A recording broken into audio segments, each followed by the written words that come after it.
we're carrying on with part 2 of Horton Hears a Who. So remember last time, the mayor of Whoville said, thank you so much, Horton, you've saved us. We're a whole town. All of us Whos live in a town together called Whoville. We've got buildings and churches, and you saved us all. So Horton was very chuffed. He got to speak to the mayor of Whoville, and he actually saved Whoville. Whoville is on that tiny little speck on that clover that he's carrying around. He knew that he heard a voice, and he knew that he should help a person no matter how small, and so he has saved them.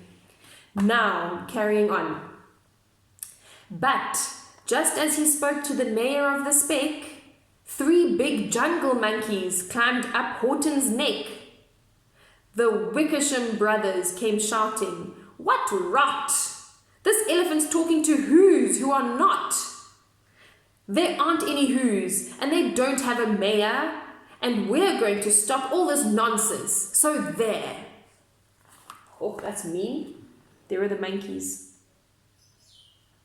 And there's Horton. He's trying to hold it up as high as possible so the monkeys can't get it.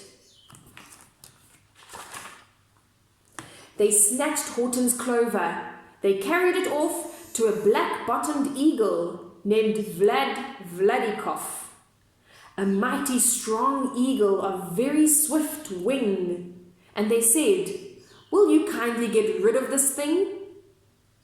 And before the poor elephant could speak, that eagle flew off with the flower in his beak. Look, there's the eagle getting ready to fly off.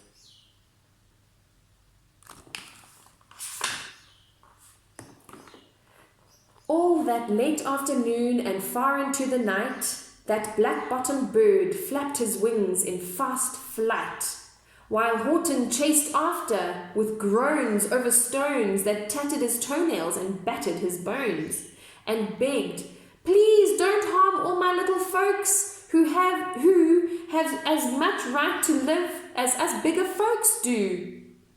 But far, far beyond him, that eagle kept flapping, and over his shoulder called back, "Quit your yapping, I'll fly the night through. I'm a bird, I don't mind, and I'll hide this tomorrow where you'll never find." Shame, guys, how mean is that? There goes the bird flying away. It's very dark, that's why the page is so dark. And there's Horton running after the eagle saying, "Wait." And at 6:56 the next morning, he did. It was a terrible place. It sure was a terrible place that he hid it. He let that small clover drop somewhere inside of a great patch of clovers 100 miles wide. "Find that," sneered the bird, "but I think you will fail." And he left with a flip of his black-bottomed tail.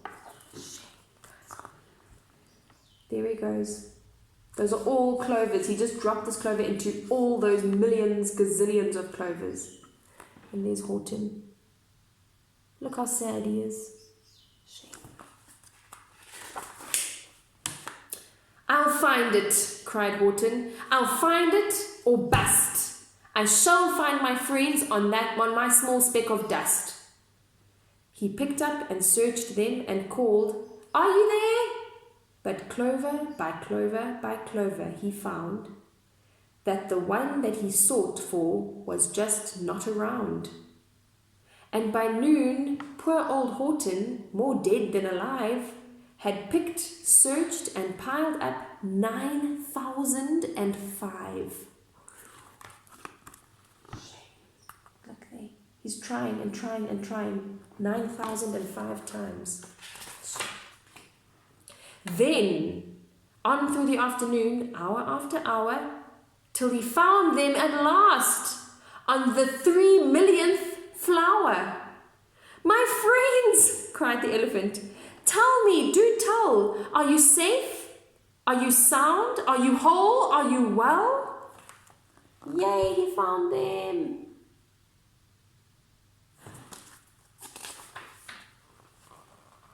From down on the speck came the voice of the mayor. "We've really had trouble. much more than our share. When that black-bottomed birdie let go and we dropped, we landed so hard that our clocks have all stopped. Our teapots are broken, our rocking chairs smashed, and our bicycle tires all blew up when we crashed. So, Horton, please, pleaded the voice of the mayor. Will you stick by us Who's while we're making repairs? Of course, Horton answered. Of course I will stick. I'll stick by you small folks through thin and through thick. Shame, there they all are busy patching up everything. Humph! Humphed a voice. For almost 2 days, you've run wild and insisted on chatting with persons who've never existed. Such carryings on in our peaceful jungle. We've had quite enough of your bellowing bungle, and I'm here to state, snapped the big kangaroo, that your silly, nonsensical game is all through. And the young kangaroo in her pouch said, Me too! Checkers, these kangaroos are so mean.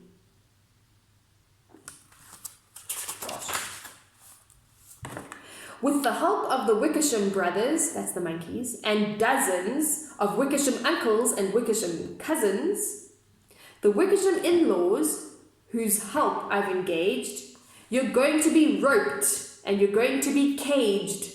And as for your dust speck, that we shall boil in a hot steaming kettle of bezel nut oil. Boil it? Gasped Horton. Oh, that you can't do. It's all full of persons. They'll prove it to you. Look there, all the monkeys are ready to tie up Horton and put him in a cage. And Horton says, no, but wait, you can't hurt my friends. They're going to prove to you that they are there.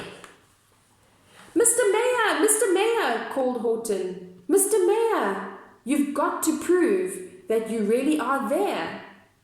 So call a big meeting. Get everyone out. Make every who holler. Make every who shout.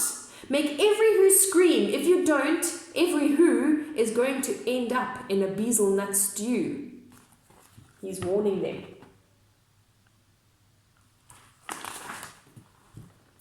And down on the dust speck, the scared little mayor quick called a big meeting in Whoville town square. And his people cried loudly. They cried out in fear, We are here! We are here! We are here! We are here! They're busy trying to shout so that everyone can hear they really are there. The elephant smiled. That was clear as a bell. You kangaroos surely heard that very well. All I heard, snapped the kangaroo, was the breeze and the faint sound of wind through the far distant trees. I heard no small voices, and you didn't either. And the young kangaroo in her pouch said, Me neither. The kangaroos said they didn't even hear it. Grab him, they shouted, and cage the big dope. Lasso his stomach with 10 miles of rope. Tie the knots tight so he'll never shake loose. Then dunk that dumb speck in the bezel nut juice. Horton fought back with great vigour and vim, but the Wickersham gang was too many for him. They beat him, they mauled him, they started to haul him into his cage, but he managed to call to the mayor, Don't give up!